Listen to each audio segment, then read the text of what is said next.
നമസ്കാരം. പ്രഭാത വാർത്തയിലേക്ക് എല്ലാ പ്രേക്ഷകർക്കും സ്വാഗതം. വളരെ പ്രധാനപ്പെട്ട വാർത്തകൾ പ്രതീക്ഷിക്കുന്ന ദിനമാണ്. ഇന്ന് എല്ലാ കണ്ണുകളും പാർലമെന്റിലേക്കാണ്. ഇന്നലെ രാഹുൽ ഗാന്ധി ഉയർത്തിയ അതിരൂക്ഷ വിമർശനം, അതിന് പ്രധാനമന്ത്രി ഇന്ന് മറുപടി നൽകുമോ എന്നുള്ളത് ശ്രദ്ധേയം. മറുപടി നൽകുമെങ്കിൽ അത് ഏത് തരത്തിലുള്ള മറുപടി എന്നുള്ളതും എല്ലാവരും ഉറ്റുനോക്കുകയാണ്. നീറ്റ് വിഷയത്തിൽ ഇന്നും പ്രതിഷേധം കടുപ്പിക്കാനൊരുങ്ങുന്നു പ്രതിപക്ഷം. അടിയന്തര പ്രമേയത്തിന് നോട്ടീസ് നൽകും എന്നുള്ളതാണ് പുറത്തുവരുന്ന വിവരം. അതുപോലെ സംസ്ഥാനത്തെ ആരോഗ്യ മേഖല നേരിടുന്ന പ്രശ്നങ്ങൾ ഇന്ന് നിയമസഭയിൽ ഉന്നയിക്കാൻ പോകുന്നു പ്രതിപക്ഷം. അങ്ങനെ വാർത്താ സമ്പന്നമായ ദിനമാണ്. എല്ലാം വളരെ വിശദമായി തന്നെ പരിശോധിക്കാം. ആദ്യം തലക്കെട്ടുകളാണ് ഹെഡ്ലൈൻസ്.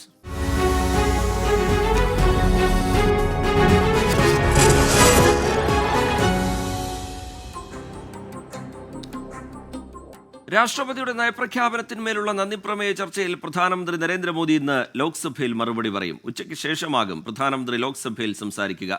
ഇന്നലെ പ്രതിപക്ഷ നേതാവ് രാഹുൽ ഗാന്ധി ശക്തമായ വിമർശനങ്ങളാണ് നന്ദിപ്രമേയത്തെ എതിർത്ത് സഭയിൽ വ്യക്തമാക്കിയത്. ഭരണഘടനാ സംവിധാനങ്ങളെല്ലാം അട്ടിമറിക്കുന്ന വിധത്തിൽ കേന്ദ്ര സർക്കാർ പ്രവർത്തിക്കുന്നു എന്നതടക്കമുള്ളതായിരുന്നു രാഹുൽ ഗാന്ധിയുടെ ആക്ഷേപങ്ങൾ. മതത്തെ മുതലെടുക്കുന്ന BJP അക്രമികളെപ്പോലെയാണ് പെരുമാറുന്നത് എന്നതടക്കമുള്ള വിമർശനങ്ങളും രാഹുൽ ഗാന്ധി ഉയർത്തി. ഇതിനെല്ലാം പ്രധാനമന്ത്രി നരേന്ദ്രമോദി തന്റെ ഉപസംഹാര പ്രസംഗത്തിൽ മറുപടി നൽകും. രാജ്യസഭയിലും രാഷ്ട്രപതിയുടെ നയപ്രഖ്യാപനത്തിന്മേലുള്ള നന്ദിപ്രമേയ ചർച്ച ഇന്ന് പൂർത്തിയാകും. നീറ്റ് വിഷയത്തിൽ ഇന്നും പാർലമെന്റിൽ പ്രതിഷേധമുയർത്താനാണ് പ്രതിപക്ഷത്തിന്റെ തീരുമാനം. പാർലമെന്റിന്റെ ഇരുസഭകളിലും ഇന്നും ഇന്ത്യ മുന്നണി ഘടകകക്ഷികൾ അടിയന്തര പ്രമേയ നോട്ടീസ് നൽകും. മറ്റ് നടപടികൾ നിർത്തിവെച്ച് വിഷയം ചർച്ച ചെയ്യണമെന്ന ആവശ്യം തന്നെയായിരിക്കും ഇന്നും ഉന്നയിക്കുക. രാഷ്ട്രപതിയുടെ നയപ്രഖ്യാപനത്തിന്മേലുള്ള നന്ദിപ്രമേയ ചർച്ച പൂർത്തിയായ ശേഷം നിർദ്ദേശം പരിഗണിക്കാമെന്ന് ഇന്നലെ രാജ്നാഥ് സിംഗ് ലോക്സഭയിൽ വ്യക്തമാക്കിയിരുന്നു. നീറ്റ് അടക്കമുള്ള പരീക്ഷാ ക്രമക്കേടിൽ വിദ്യാഭ്യാസ മന്ത്രി ധർമ്മേന്ദ്ര പ്രധാൻ നന്ദിപ്രമേയം പാസ്സായതിനു ശേഷം ഇരുസഭകളിലും പ്രസ്താവന നടത്തുമെന്നാണ് വിവരം. NDAയുടെ പാർലമെന്ററി പാർട്ടി യോഗം ഇന്ന് ചേരും. NDA ഘടകകക്ഷികളിലെ നേതാക്കന്മാരും MP-മാരും പങ്കെടുക്കുന്ന യോഗത്തെ പ്രധാനമന്ത്രി നരേന്ദ്രമോദി അഭിസംബോധന ചെയ്യും. നിലവിലുള്ള രാഷ്ട്രീയ സാഹചര്യം, വരാനിരിക്കുന്ന നിയമസഭാ തെരഞ്ഞെടുപ്പുകൾ അടക്കമുള്ള വിഷയങ്ങൾ മുൻനിർത്തിയാണ് യോഗം ചേരുന്നത്. നീറ്റിൽ പ്രതിഷേധം നടത്തുന്ന പ്രതിപക്ഷത്തെ പ്രതിരോധിക്കുന്നതിനാവശ്യമായ തന്ത്രങ്ങളും യോഗം ആസൂത്രണം ചെയ്യും. ലോക്സഭയുടെ പ്രത്യേക സമ്മേളനം അവസാനിക്കുന്ന മുറയ്ക്ക് ബജറ്റ് സമ്മേളനം ലക്ഷ്യമിട്ടുകൊണ്ടുള്ള പ്രവർത്തനങ്ങൾ നടത്താനുള്ള നിർദ്ദേശവും NDA MP-മാർക്ക് പ്രധാനമന്ത്രി നൽകും. രാഹുൽ ഗാന്ധിയുടെ ലോക്സഭയിലെ പരാമർശങ്ങൾക്കെതിരെ പ്രതിഷേധിക്കാൻ BJP തീരുമാനം. വിഷയത്തിൽ സ്പീക്കർക്ക് പരാതി നൽകുന്നതടക്കമുള്ള നടപടികളാകും BJP സ്വീകരിക്കുക. ഇന്നലെ രാഹുൽ ഗാന്ധി ലോക്സഭയിൽ നടത്തിയ പരാമർശങ്ങൾ ഹിന്ദു സമൂഹത്തെ അപമാനിക്കുന്നതാണെന്ന് പ്രധാനമന്ത്രി നരേന്ദ്രമോദി ലോക്സഭയിൽ പരാമർശിച്ചിരുന്നു. അതേസമയം ഹിന്ദുക്കളെ അപമാനിക്കുന്ന വിധത്തിൽ ഒരു പരാമർശവും രാഹുൽ ഗാന്ധി നടത്തിയിട്ടില്ല എന്നാണ് കോൺഗ്രസിന്റെ വിശദീകരണം. ഇക്കാര്യത്തിൽ BJP ജനങ്ങളെ തെറ്റിദ്ധരിപ്പിക്കാൻ ശ്രമിക്കുകയാണെന്നും കോൺഗ്രസ് വ്യക്തമാക്കി. സംസ്ഥാനത്തെ ആരോഗ്യ മേഖല നേരിടുന്ന പ്രശ്നങ്ങൾ പ്രതിപക്ഷം ഇന്ന് നിയമസഭയിൽ ഉന്നയിക്കും. അടിയന്തര പ്രമേയമായി അവതരിപ്പിക്കാനാണ് നീക്കം. വടക്കൻ മലബാറിലെ ട്രെയിൻ യാത്രാ ക്ലേശം ശ്രദ്ധ ക്ഷണിക്കലായി സഭയിൽ വരും.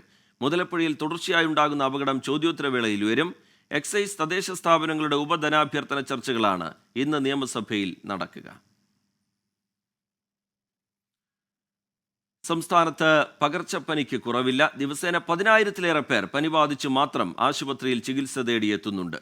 ഡെങ്കിപ്പനിയും മഞ്ഞപ്പിത്തവും വ്യാപകമായി പടർന്നു പിടിക്കുന്നത് ആരോഗ്യവകുപ്പിനെയും കുഴക്കുന്നു.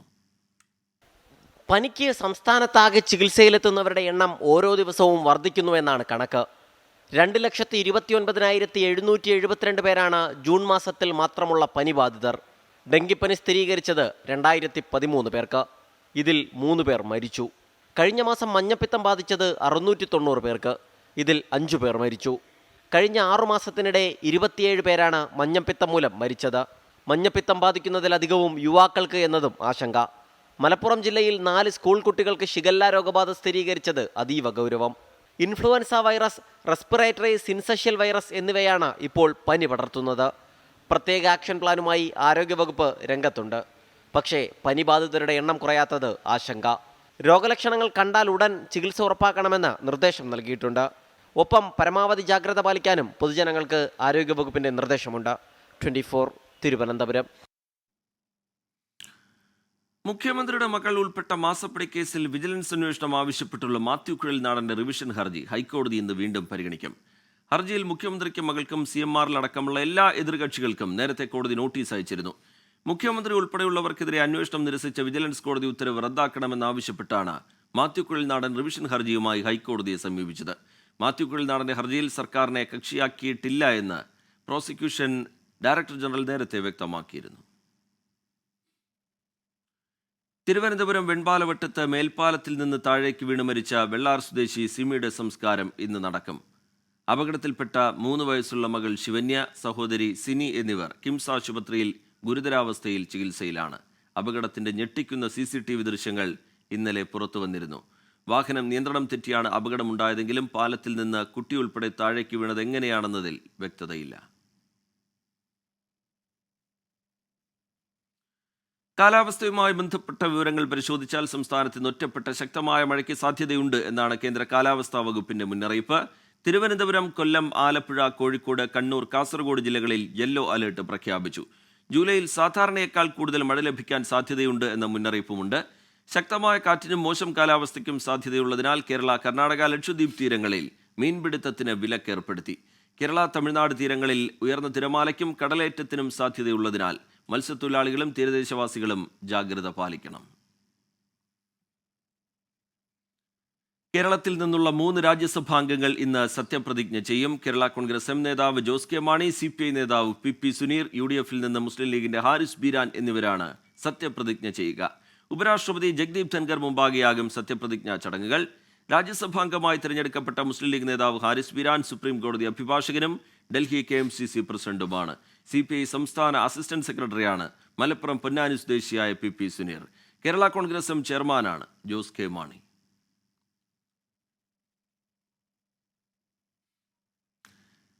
ജില്ലാ നേതൃയോഗങ്ങളിൽ ഉയർന്ന വിമർശനങ്ങളെ പ്രതിരോധിക്കാൻ പാടുപെട്ട് CPIM സംസ്ഥാന നേതൃത്വം. സർക്കാരിനും മുഖ്യമന്ത്രിക്കുമെതിരെ ഗുരുതര വിമർശനങ്ങൾ ജില്ലാ നേതൃയോഗങ്ങളിൽ ഉയർന്നിരുന്നു. മുഖ്യമന്ത്രിയുടെ ശൈലിമാറ്റം മുതൽ മകൾക്കെതിരെ ഉയർന്ന ആരോപണങ്ങൾ നേരിടുന്നതിലെ സമീപനങ്ങൾ വരെ ചർച്ചയായി. ജില്ലാ അടിസ്ഥാനത്തിൽ ഭരണവിരുദ്ധ വികാരമുണ്ടായ കാരണങ്ങളെക്കുറിച്ചും ഇഴകീറി ചർച്ചകൾ നടന്നു. തിരുവനന്തപുരത്ത് മേയറുടെ പെരുമാറ്റത്തിലെ അതൃപ്തിയും ആലപ്പുഴയിലെ ആശയക്കുഴപ്പങ്ങളും കണ്ണൂരിലെ പുതിയ സംഭവവികാസങ്ങളും നേതൃയോഗങ്ങളിൽ ചർച്ചയായിരുന്നു. അടുത്ത ദിവസം ചേരുന്ന സംസ്ഥാന സെക്രട്ടേറിയറ്റിലാകും തിരുത്തൽ നടപടികൾ സംബന്ധിച്ച തീരുമാനമുണ്ടാവുക. ലോക്സഭാ തെരഞ്ഞെടുപ്പ് പരാജയത്തിലെ വിലയിരുത്തലുകൾ റിപ്പോർട്ട് ചെയ്യാനുള്ള CPIM മേഖലാ യോഗങ്ങൾ ഇന്ന് കണ്ണൂരിൽ തുടങ്ങും. ലോക്കൽ സെക്രട്ടറിമാരെ വരെ ഉൾപ്പെടുത്തിയാണ് പാർട്ടി നിലപാട് വിശദീകരിക്കുക. കണ്ണൂർ ഉൾപ്പെടെ 4 മേഖലാ യോഗങ്ങൾ വിളിച്ചു ചേർക്കും. തിരിച്ചടിയുടെ ആഴം മനസ്സിലാക്കിയാണ് ജില്ലാ ഘടകങ്ങളിലെ പതിവ് റിപ്പോർട്ടിങ്ങുകൾക്ക് പുറമെ മേഖലാ യോഗങ്ങൾ ചേരുന്നത്. കേന്ദ്ര നേതാക്കളുടെ സാന്നിധ്യത്തിലാണ് യോഗം. സംസ്ഥാന സർക്കാരിന്റെ പ്രവർത്തനങ്ങൾ മുതൽ മുഖ്യമന്ത്രിയുടെ ശൈലി വരെയുള്ള വിഷയങ്ങളിൽ വിമർശനം ആവർത്തിക്കപ്പെട്ടേക്കും. താഴെത്തട്ടിൽ നിന്നുള്ള നിർദ്ദേശങ്ങൾ കൂടി ഉൾപ്പെടുത്തിയാകും തിരുത്തൽ പ്രക്രിയ നിശ്ചയിക്കുക. എറണാകുളം അങ്കമാലി അതിരൂപതയിലെ ഏകീകൃത കുർബാന വിവാദത്തിൽ അവസാനവട്ട സമവായ നീക്കവുമായി സഭാ നേതൃത്വം. നാളെ മുതൽ ഞായറാഴ്ചകളിലും പ്രധാനപ്പെട്ട ദിവസങ്ങളിലും ഒരു കുർബാന ഏകീകൃത രീതിയിൽ അർപ്പിക്കണം എന്നാണ് നിർദ്ദേശം. ഇത് നടപ്പിലാക്കാത്ത വൈദികർക്കെതിരെ സഭാ നിയമപ്രകാരം നടപടിയെടുക്കുമെന്നാണ് മേജർ ആർച്ച് ബിഷപ്പിന്റെ മുന്നറിയിപ്പ്.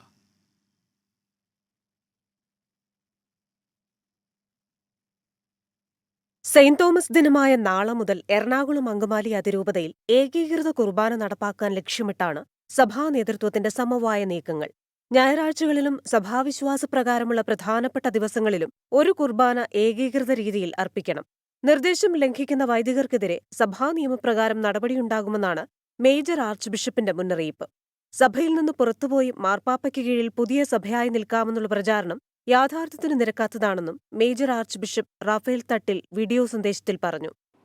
മാർപ്പാപ്പയുടെ കീഴിൽ ഒരു സ്വതന്ത്ര സഭയായി തുടരാമെന്ന വ്യാജ പ്രചരണം ശ്രദ്ധയിൽപ്പെട്ടിട്ടുണ്ട്. യാഥാർത്ഥ്യത്തിന് നിരക്കാത്ത ഇത്തരം പ്രചരണത്തിൽ വിശ്വസിച്ച് അനുസരണക്കേടിൽ തുടരാതിരിക്കാൻ എല്ലാവരും ജാഗ്രത പുലർത്തണം. എറണാകുളം അങ്കമാലി അതിരൂപതയിൽ ജനാഭിമുഖ കുർബാന തുടരുമെന്ന നിലപാടിൽ ഉറച്ചു നിൽക്കുകയാണ് വൈദിക സമിതിയും അൽമായ മുന്നേറ്റവും. ജനാഭിമുഖ കുർബാനയെ ഔദ്യോഗികമായി അംഗീകരിക്കണമെന്നാണ് ആവശ്യം. അതേസമയം ഏകീകൃത കുർബാന നടപ്പിലാക്കുന്ന ദേവാലയങ്ങളിൽ നിലവിലുള്ള രീതിയിൽ ജനാഭിമുഖ കുർബാനയും തുടരാൻ അനുവദിക്കുമെന്നാണ് മേജർ ആർച്ച് ബിഷപ്പും അപ്പോസ്തോലിക് അഡ്മിനിസ്ട്രേറ്റർ ബോസ്കോ പുത്തൂരും ചേർന്ന് അറിയിപ്പായി നൽകിയിരിക്കുന്നത്. 24 കൊച്ചി. +1 സീറ്റ് പ്രതിസന്ധി പഠിക്കാൻ സർക്കാർ നിയോഗിച്ച 2-അംഗ കമ്മീഷൻ മലപ്പുറത്തെ സ്കൂളുകളിൽ പരിശോധന നടത്തി. തെരഞ്ഞെടുത്ത സർക്കാർ സ്കൂളുകൾ ഉദ്യോഗസ്ഥർ സന്ദർശിച്ചു. ഈ മാസം 5 വിശദമായ റിപ്പോർട്ട് സമർപ്പിക്കും. ഹയർ സെക്കൻഡറി അക്കാദമിക് വിഭാഗം joint director R Suresh Kumar Malappuram RDD doctor PM അനിലുമായി ചർച്ച നടത്തി. സൗകര്യം വിലയിരുത്തി അധിക ബാച്ച് അനുവദിക്കാനാണ് സർക്കാർ കമ്മീഷൻ നിയോഗിച്ചതെന്ന് സുരേഷ് കുമാർ പറഞ്ഞു. 4-ാം തീയതി വൈകുന്നേരം ആകുമ്പോൾ ടോട്ടൽ ഷോർട്ടേജ് എത്രയാണെന്ന് അറിയാൻ പറ്റും. അതിന്റെയും കൂടെ കണക്കിലെടുത്തിട്ടായിരിക്കും ചിലപ്പോൾ ബാച്ചുകൾ ഗവൺമെന്റ് ഫിക്സ് ചെയ്യുക. സമിതി അംഗങ്ങൾ ജില്ലയിലെ തെരഞ്ഞെടുക്കപ്പെട്ട സർക്കാർ സ്കൂളുകൾ സന്ദർശിച്ചു. പ്രധാനാധ്യാപകരോട് കാര്യങ്ങൾ ചോദിച്ചറിഞ്ഞു. ധാരാളം കുട്ടികൾ പുറത്ത് നിൽക്കുന്നതും ഇവിടെ തന്നെയാണ്. അപ്പോൾ രണ്ടും കൂടിയും എങ്ങനെ നമുക്കത് മുന്നോട്ട് കൊണ്ടുപോകാൻ പറ്റും എന്നുള്ള കാര്യങ്ങളാണ് നമ്മൾ നോക്കുന്നത്. പിന്നെ ഈ ഏരിയയിലുള്ള ഗവൺമെൻറ് ഹൈസ്കൂളുകളുണ്ടല്ലോ, പിന്നെ ഹയർ സെക്കൻഡറി ഇല്ലാത്ത, അവിടെ കൂടി നമ്മൾ വിസിറ്റ് ചെയ്യുന്നുണ്ട്. 2 ദിവസം കൂടി കമ്മീഷൻ സ്കൂളുകൾ സന്ദർശിക്കും. ജില്ലയിലെ കുറവുള്ള സീറ്റുകളെക്കുറിച്ചുള്ള വിവരങ്ങൾ ശേഖരിച്ച് ജൂലൈ 5-ന് റിപ്പോർട്ട് സമർപ്പിക്കാനാണ് തീരുമാനം. 24 തിരൂർ. തിരുവനന്തപുരം ചെമ്പഴന്തി അഗ്രികൾച്ചറൽ ഇംപ്രൂവ്മെന്റ് സഹകരണ സംഘത്തിലെ നിക്ഷേപകൻ ആത്മഹത്യ ചെയ്ത സംഭവത്തിൽ സഹകരണ ജോയിന്റ് രജിസ്ട്രാറുടെ പരിശോധന തുടരുന്നു. ആത്മഹത്യ ചെയ്ത അണിയൂർ സ്വദേശി ബിജുകുമാറിന്റെ രേഖകൾ ഇന്നും പരിശോധിക്കും. ബാങ്ക് പ്രസിഡന്റും കോൺഗ്രസ് നേതാവുമായ അണിയൂർ ജയകുമാറിന്റെ പേരെഴുതി വെച്ചാണ് ബിജുകുമാർ ആത്മഹത്യ ചെയ്തത്. നിക്ഷേപകരുടെ പരാതിയുടെ അടിസ്ഥാനത്തിൽ വരും ദിവസങ്ങളിൽ ബാങ്കിൽ പരിശോധന നടക്കും. 2019 ശേഷം ഓഡിറ്റ് നടക്കാത്തതിനാൽ വിശദമായ പരിശോധനയാകും നടക്കുക. പ്രാഥമിക അന്വേഷണത്തിൽ ബാങ്കിൽ വ്യാപക ക്രമക്കേടുകൾ നടന്നതായി കണ്ടെത്തിയിരുന്നു. ജോയിന്റ് രജിസ്ട്രാറുടെ അന്വേഷണ റിപ്പോർട്ട് ലഭിച്ചാൽ ഉടൻ നടപടിയെടുക്കുമെന്ന് മന്ത്രി VN വാസവൻ കഴിഞ്ഞ ദിവസം നിയമസഭയിൽ വ്യക്തമാക്കിയിട്ടുണ്ട്. മൂന്നാർ ഭൂമി കയ്യേറ്റവുമായി ബന്ധപ്പെട്ട ഹർജികൾ ഹൈക്കോടതി ഇന്ന് വീണ്ടും പരിഗണിക്കും. മൂന്നാർ കയ്യേറ്റം, വ്യാജ പട്ടയ കേസുകളിൽ അന്വേഷണത്തിന് CBI വേണ്ട എന്നാണ് സർക്കാർ ഹൈക്കോടതിയെ അറിയിച്ചത്. പട്ടയങ്ങൾ നൽകിയതിൽ ക്രമക്കേട് ഉണ്ടായിട്ടുണ്ടെന്നും 2003 മുതൽ സ്വീകരിച്ച നടപടികൾ റിപ്പോർട്ടായി സമർപ്പിക്കാമെന്നും സർക്കാർ വ്യക്തമാക്കിയിരുന്നു. ഇടുക്കിയിലെ ഏലക്കുത്തകപ്പാട്ട ഭൂമിയിൽ പ്രവർത്തിക്കുന്ന റിസോർട്ടുകൾക്ക് സ്റ്റോപ്പ് മെമ്മോ നൽകാൻ ഹൈക്കോടതി നിർദ്ദേശം നൽകിയിട്ടുണ്ട്. ഏലക്കുത്തകപ്പാട്ട ഭൂമി തരം മാറ്റിയതിലെ നടപടി റിപ്പോർട്ട് സർക്കാർ ഇന്ന് കോടതിയിൽ സമർപ്പിച്ചേക്കും. അമേരിക്കൻ മുൻ പ്രസിഡന്റ് ഡൊണാൾഡ് ട്രംപിന് അനുകൂലമായി US സുപ്രീം കോടതി വിധി. ഔദ്യോഗിക അധികാരം ഉപയോഗിച്ച് നടത്തിയ പ്രവൃത്തികൾക്ക് മുൻ പ്രസിഡന്റുമാർക്ക് നിയമപരിരക്ഷയുണ്ട് എന്ന് കോടതി വ്യക്തമാക്കി. മധു കൊട്ടാരക്കര ചേരുന്നുണ്ട് വിവരങ്ങളുമായി ന്യൂജേഴ്സിയിൽ നിന്ന്. മധു, നിർണായകമായൊരു കോടതി വിധിയാണ് പുറത്തു വന്നിരിക്കുന്നത്. തെരഞ്ഞെടുപ്പ് കൂടി അടുത്തിരിക്കുന്ന പശ്ചാത്തലം അത് ട്രംപിന് എത്രത്തോളം ആശ്വാസം പകരുന്നുണ്ട്? ഈ ഔദ്യോഗിക അധികാരം, അനൌദ്യോഗിക വിഷയങ്ങൾ എന്നുള്ളതിനെ കോടതി നിർവചിക്കുന്നത് എങ്ങനെയാണ്? ഗുഡ് മോർണിംഗ് റീജിത്ത് പറഞ്ഞാൽ ഡൊണാൾഡ് ട്രംപ് കാത്തിരുന്ന ഒരു വിധിയും അതുപോലെ ഏറെ സന്തോഷം പകരുന്ന ഒരു വിധിയാണ് ഇന്ന് US സുപ്രീം കോടതിയിൽ നിന്ന് വന്നിരിക്കുന്നത്. പ്രത്യേകിച്ച് ഈ നവംബറിൽ നടക്കുന്ന പ്രസിഡൻഷ്യൽ ഇലക്ഷനിലെ ഒരു സ്ഥാനാർത്ഥി എന്ന നിലയിൽ ഈ വിധിക്ക് ഏറെ പ്രാധാന്യമുണ്ട്. ഒരു പ്രസിഡന്റ് എന്ന നിലയിൽ ഡൊണാൾഡ് ട്രംപ് എടുത്ത തീരുമാനങ്ങൾക്ക് ഭരണഘടനാ പരിരക്ഷ ഉണ്ടെന്നാണ് സുപ്രീം കോടതി പറഞ്ഞിരിക്കുന്നത്. ആ തീരുമാനങ്ങളുടെ പേരിൽ ട്രംപിനെ വിചാരണ ചെയ്യുവാൻ പാടില്ല. ഔദ്യോഗിക കാര്യങ്ങളിൽ ഈ പരിരക്ഷ ലഭിക്കുമ്പോൾ ട്രംപ് എടുത്ത സ്വകാര്യ തീരുമാനങ്ങൾക്ക് ഇത് ഉണ്ടാകില്ലെന്ന് കോടതി പ്രത്യേകം വ്യക്തമാക്കിയിട്ടുണ്ട്. 2020 തെരഞ്ഞെടുപ്പ് അട്ടിമറിക്കുവാൻ ശ്രമിച്ചു എന്ന ആരോപണത്തിൽ ട്രംപ് തനിക്ക് നിയമപരിരക്ഷ ഉണ്ടെന്നുള്ള ഒരു അവകാശം കീഴ്ക്കോടതി അംഗീകരിച്ചിരുന്നില്ല. ഇതാണ് ഇപ്പോൾ ഈ സുപ്രീം കോടതി കീഴ്ക്കോടതിയുടെ ഈ വിധി തള്ളിക്കളഞ്ഞിരിക്കുന്നത്. ചീഫ് ജസ്റ്റിസ് ജോൺ റോബർട്ട്സിന്റെ നേതൃത്വത്തിൽ 9 അംഗ ജഡ്ജിംഗ് പാനലായിരുന്നു ഉണ്ടായിരുന്നത്. അതിൽ 6 പേരാണ് ഡൊണാൾഡ് ട്രംപിന് അനുകൂലമായി നിലപാടെടുത്തത്. ഭാവിയിൽ ഈ വിചാരണ ഭയക്കാതെ അതുപോലെ ന്യായമായും നീതിപൂർവവും തീരുമാനങ്ങൾ എടുക്കുവാൻ US പ്രസിഡന്റുമാർക്ക് സാധിക്കണമെന്നാണ് വിധി പ്രസ്താവിച്ചുകൊണ്ട് ചീഫ് ജസ്റ്റിസ് ജോൺ റോബർട്ട്സ് പറഞ്ഞത്. ഈ ട്രംപ് ഈ വിധിയെ സ്വാഗതം ചെയ്തു. ജനാധിപത്യത്തിന്റെ വിജയം ആയിട്ടാണ് ട്രംപ് ഈ വിധിയെ കാണുന്നതെന്ന് വ്യക്തമാക്കുകയും ചെയ്തു. റീജിത്ത്. ശരി, മധു കൊട്ടാരക്കര വിവരങ്ങൾ നൽകുകയായിരുന്നു. വളരെ നിർണായകമായ സുപ്രധാനമായ വിധിയാണ് US സുപ്രീം കോടതിയുടെ ഭാഗത്തു നിന്നുണ്ടായിരിക്കുന്നത്. ഔദ്യോഗിക അധികാരം ഉപയോഗിച്ച് നടത്തിയ പ്രവൃത്തികൾക്ക് മുൻ പ്രസിഡന്റുമാർക്ക് നിയമപരിരക്ഷയുണ്ട് എന്ന് കോടതി ചൂണ്ടിക്കാട്ടുന്നു. കാസർഗോഡ് ബിരിക്കുളം AUP സ്കൂൾ സർക്കാർ ഏറ്റെടുക്കണമെന്ന ആവശ്യം വീണ്ടും ശക്തമാകുന്നു. സ്കൂളിൽ കോഴ വാങ്ങി അധ്യാപക നിയമനം നടത്തുകയാണ് എന്നാണ് ആരോപണം മാനേജ്മെന്റ് നിഷേധിച്ചു. കിനാനൂർ സെക്കൻഡ് ഗ്രാമസേവാ സംഘം ട്രസ്റ്റിനാണ് സ്കൂളിന്റെ ഉടമസ്ഥാവകാശമെന്നും സ്കൂൾ സർക്കാർ ഏറ്റെടുക്കണമെന്ന ഹൈക്കോടതി വിധി നിലവിലില്ലെന്നും എന്നെ നെല്ലിക്കുന്ന MLAയുടെ സബ്മിഷന് മറുപടിയായി നിയമസഭയിൽ വിദ്യാഭ്യാസ മന്ത്രി V ശിവൻകുട്ടി വ്യക്തമാക്കിയിരുന്നു. ഇതോടെയാണ് സ്കൂൾ സർക്കാർ ഏറ്റെടുക്കണമെന്ന ആവശ്യം വീണ്ടും സജീവമായത്. ആ 230ഓളം പഠിക്കുന്ന കുട്ടികൾക്ക് ആകെ ആ സ്കൂളിന് സ്വന്തമായിട്ട് ഞാൻ പറഞ്ഞല്ലോ 26 സെന്റ് സ്ഥലമുള്ളൂ. ബാക്കി സ്ഥലങ്ങൾ മുഴുവൻ കുട്ടികൾക്ക് പ്രയോജനമാകാനും വേണ്ടി, ഈ നാട്ടിലെ ജനങ്ങൾക്ക് പ്രയോജനമാകാൻ വേണ്ടി ഈ സർക്കാർ ഏറ്റെടുക്കണം എന്നാണ് ഞങ്ങളുടെ പ്രധാനപ്പെട്ട ആവശ്യം.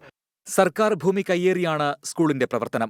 ഇവിടെ നിന്നും ഒഴിപ്പിക്കുന്നത് സ്ഥാപനത്തിന്റെ പ്രവർത്തനത്തെ ബാധിക്കുമെന്നും അതിനാൽ സ്കൂൾ സർക്കാർ ഏറ്റെടുക്കണമെന്നും ചൂണ്ടിക്കാട്ടി വെള്ളരിക്കുണ്ട് തഹസിൽദാർ ജില്ലാ കളക്ടർക്ക് റിപ്പോർട്ട് നൽകിയിരുന്നു. ഇതിന്റെ അടിസ്ഥാനത്തിൽ കോഴ വാങ്ങിയുള്ള അധ്യാപക നിയമനങ്ങൾ തടയണമെന്നും സ്കൂളിന്റെ പ്രവർത്തനങ്ങളിൽ സുതാര്യത ഉറപ്പാക്കണമെന്നുമാണ് കോൺഗ്രസിന്റെ ആവശ്യം. ഒരു സെക്കൻഡ് ഗ്രാമസേവാ സംഘം എന്ന ഒരു പേരിൽ ഒരു തട്ടിക്കൂട്ട് സംഘമുണ്ടാക്കി അതിൻ്റെ ഒരു പ്രസിഡന്റ് സെക്രട്ടറി എന്നുള്ള നിലയിലാണ് ഇവിടെ ഒരു മാനേജ്മെൻറ്റ് പ്രവർത്തിക്കുന്നതെന്നാണ് ഞങ്ങൾക്ക് അറിയാൻ സാധിച്ചത്. ആ മാനേജ്മെൻറ്റ് നിലവിൽ ചെയ്യുന്നത് ടീച്ചർമാരെ പോസ്റ്റിംഗ് ചെയ്യുന്ന സമയത്ത് കോഴകൾ വാങ്ങുന്നു എന്നല്ലാതെ ഈ സ്കൂളിന് വേണ്ടിയിട്ട് വേറെ മറ്റൊന്നും ചെയ്യുന്നില്ല. എന്നാൽ ആരോപണങ്ങൾ മാനേജ്മെന്റ് നിഷേധിച്ചു. സ്കൂൾ സർക്കാരിലേക്ക് നൽകാൻ തയ്യാറാണെന്നും മാനേജ്മെന്റ് വ്യക്തമാക്കി. 24 കാസർഗോഡ്. CBI അറസ്റ്റിനെതിരെ ഡൽഹി മുഖ്യമന്ത്രി അരവിന്ദ് കെജ്രിവാൾ നൽകിയ ഹർജി ഡൽഹി ഹൈക്കോടതി ഇന്ന് പരിഗണിക്കും. ജസ്റ്റിസ് നീന ബെൻസിൽ കൃഷ്ണ അധ്യക്ഷയായ ബെഞ്ചാണ് ഹർജി പരിഗണിക്കുക. മദ്യനയ അഴിമതി കേസിൽ ED അറസ്റ്റിന് പിന്നാലെ ജൂൺ 26-നാണ് CBI കെജ്രിവാളിനെ അറസ്റ്റ് ചെയ്തത്. 3 ദിവസത്തെ CBI കസ്റ്റഡിക്ക് ശേഷം വിചാരണ കോടതി ഈ മാസം 12 വരെ അരവിന്ദ് കെജ്രിവാളിനെ ജുഡീഷ്യൽ കസ്റ്റഡിയിൽ റിമാൻഡ് ചെയ്തിരിക്കുകയാണ്. ജാമ്യം നൽകിയാൽ അരവിന്ദ് കെജ്രിവാൾ സാക്ഷികളെ സ്വാധീനിക്കുമെന്നും തെളിവ് നശിപ്പിക്കുമെന്നും CBI കോടതിയെ ഇന്നറിയിക്കും. ഇനി കാൽപന്തോളം.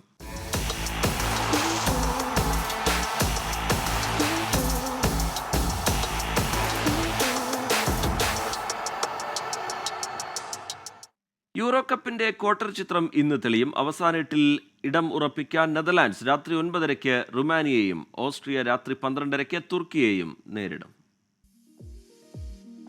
യൂറോ കപ്പിന്റെ അവസാന എട്ടിലേക്ക് ആരൊക്കെ? 6 ടീമുകളുടെ കാര്യത്തിൽ തീരുമാനമായി. ബാക്കി 2 ടീമുകളെ ഇന്നറിയാം. പ്രീ ക്വാർട്ടറിലേക്ക് കഷ്ടിച്ച് കടന്നുകൂടിയ നെതർലാൻഡ്സിന്റെ എതിരാളികൾ ഈ ഗ്രൂപ്പ് ചാമ്പ്യന്മാരായ റുമേനിയ. ഗ്രൂപ്പ് റൗണ്ടിൽ 1 വീതം ജയവും തോൽവിയും സമനിലയുമായി മികച്ച 3-ാം സ്ഥാനക്കാരിൽ ഒരാളായിട്ടായിരുന്നു ഓറഞ്ച് പട കരക്കടിഞ്ഞത്.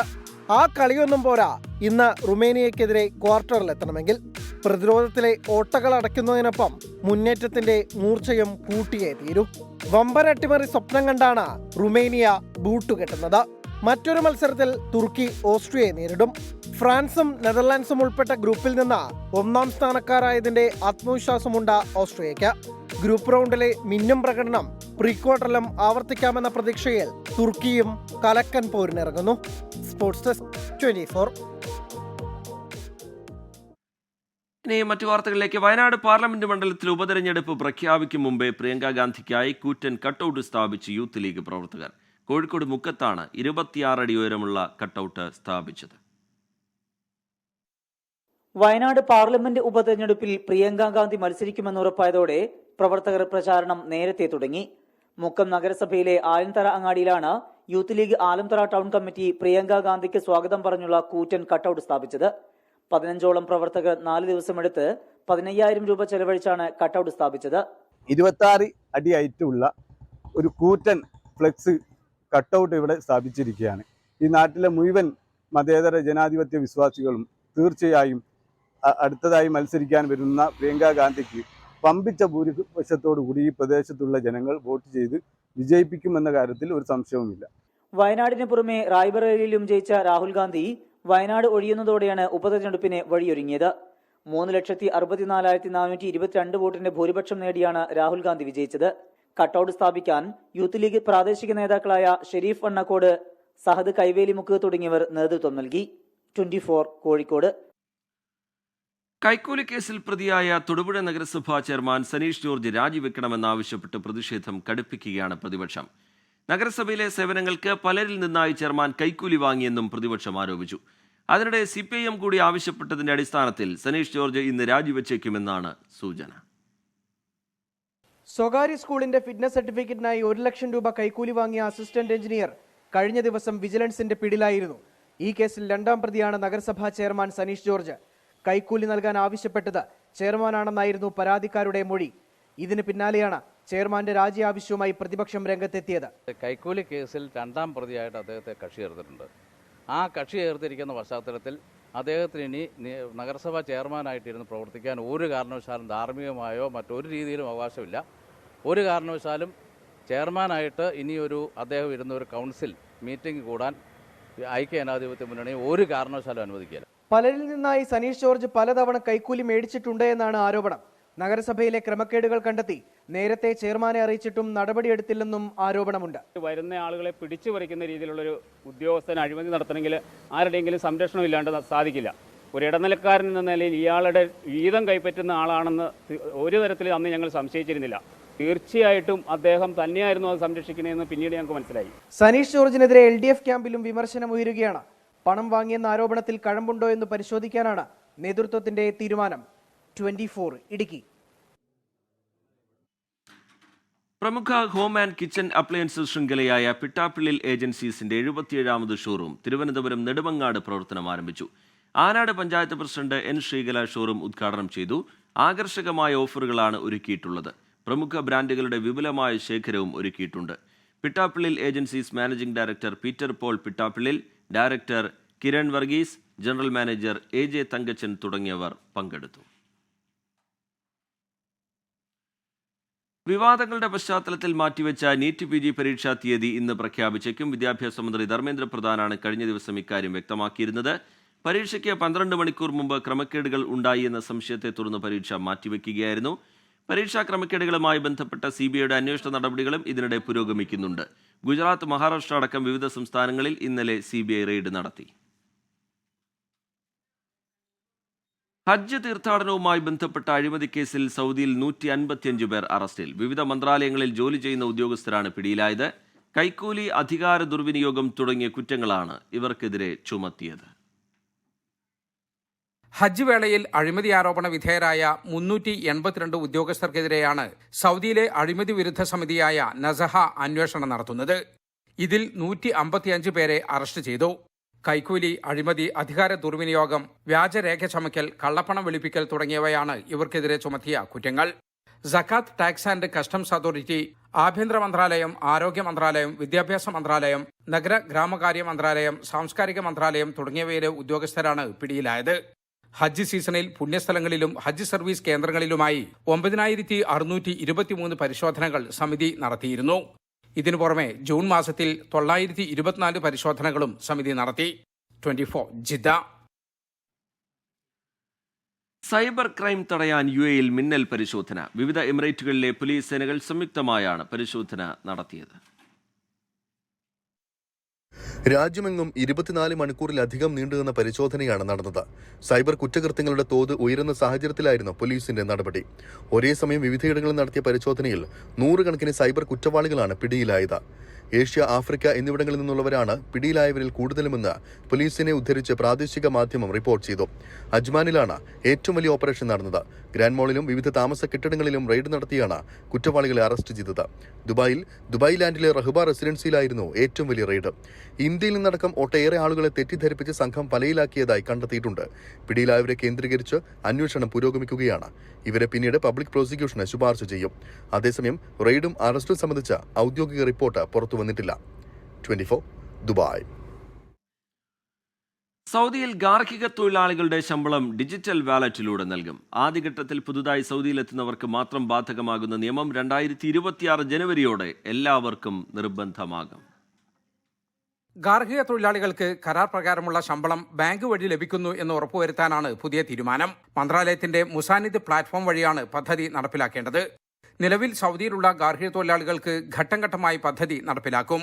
4 അതിൽ കൂടുതലോ വീട്ടുജോലിക്കാരുള്ളവർക്ക് 2025 ജനുവരി 1 പദ്ധതി ബാധകമാകും. 3 പേരുള്ളവർക്ക് 2025 ജൂലൈ 1 2 പേരുള്ളവർക്ക് ഒക്ടോബർ 1 നിയമം ബാധകമാകും. 2026 ജനുവരി 1 എല്ലാ വിഭാഗം ഗാർഹിക തൊഴിലാളികളും ഈ പദ്ധതിക്ക് കീഴിൽ വരും. ഇതോടെ സൗദിയിൽ ജോലി ചെയ്യുന്ന ഹൌസ് ഡ്രൈവർമാരും വീട്ടുവേലക്കാരും ഉൾപ്പെടെയുള്ള എല്ലാ ഗാർഹിക തൊഴിലാളികൾക്കും കൃത്യമായി ശമ്പളം ബാങ്ക് വഴി ലഭിക്കുമെന്നാണ് പ്രതീക്ഷ. അല്ലാത്തപക്ഷം തൊഴിലുടമകൾക്കെതിരെ ശിക്ഷാ നടപടി സ്വീകരിക്കും. ജലീൽ കണ്ണമംഗലം, 24 ജിദ്ദ. 28-കാരനായ ജോർദാൻ ബാർഡലെ ഫ്രാൻസിന്റെ പുതിയ പ്രധാനമന്ത്രിയാകുമെന്ന് സൂചന. തീവ്ര വലതുപക്ഷ പാർട്ടിയായ നാഷണൽ റാലി നടത്തിയ മുന്നേറ്റം ജൂലൈ 7 തുടർന്നാൽ ബാർഡലെ ഫ്രാൻസിന്റെ ഏറ്റവും പ്രായം കുറഞ്ഞ പ്രധാനമന്ത്രിയാകും.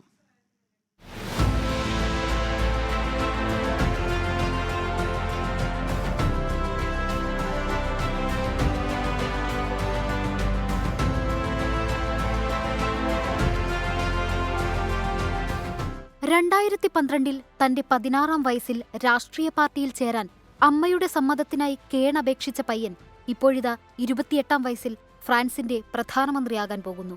ഫ്രാൻസിലെ തീവ്ര വലതുപക്ഷ പാർട്ടിയായ നാഷണൽ റാലിയുടെ പ്രധാനമന്ത്രി സ്ഥാനാർത്ഥിയായ ജോർദാൻ ബാർഡലെയുടെ ജീവിതം ആരെയും അമ്പരപ്പിക്കുന്നതാണ്. ഫ്രാൻസിൽ ഇറ്റാലിയൻ വംശജരുടെ മകനായാണ് ജോർദാൻ ബാർഡലെയുടെ ജനനം. ബാർഡലേക്ക് 1 വയസ്സുള്ളപ്പോൾ മാതാപിതാക്കൾ വേർപിരിഞ്ഞു. അമ്മയായിരുന്നു പിന്നെ ബാർഡലെയെ വളർത്തിയത്. രാഷ്ട്രീയക്കാരനാകുക എന്നതായിരുന്നു ലക്ഷ്യം. സർവകലാശാല പഠനം പാതിവഴി ഉപേക്ഷിച്ചു. 19-ാം വയസ്സിൽ സെയിന്റ് സെന്റ് ഡെന്നീസിൽ ബാർഡലെ നാഷണൽ റാലിയുടെ പ്രതിനിധിയായി. 21-ാം വയസ്സിൽ പാർട്ടി വക്താവും. 2019-ൽ യൂറോപ്യൻ പാർലമെന്റ് തെരഞ്ഞെടുപ്പിൽ മത്സരിച്ച് വിജയിച്ചു. 2022-ൽ നാഷണൽ റാലി പാർട്ടിയുടെ അധ്യക്ഷസ്ഥാനം മരീനെ ലെ പെൻ ഒഴിഞ്ഞപ്പോൾ ജോർദാൻ ബാർഡലെ പാർട്ടി പ്രസിഡന്റായി. സമൂഹമാധ്യമങ്ങളിലെ തീവ്ര ദേശീയ വലതുപക്ഷ നിലപാടുകളിലൂടെയാണ് ബാർഡലെ ഫ്രാൻസിൽ സ്വാധീന ശക്തിയായി മാറിയത്. Research desk 24. പ്രഭാത വാർത്തയുടെ സമയം പൂർത്തിയാവുകയാണ്. ഇനി വെരി ഗുഡ് മോർണിംഗ് കാണാം. പ്രേക്ഷകർക്കൊപ്പം ക്രിസ്റ്റീന ചെറിയാനും സ്മിത ഹരിദാസും എത്തും. നമസ്കാരം.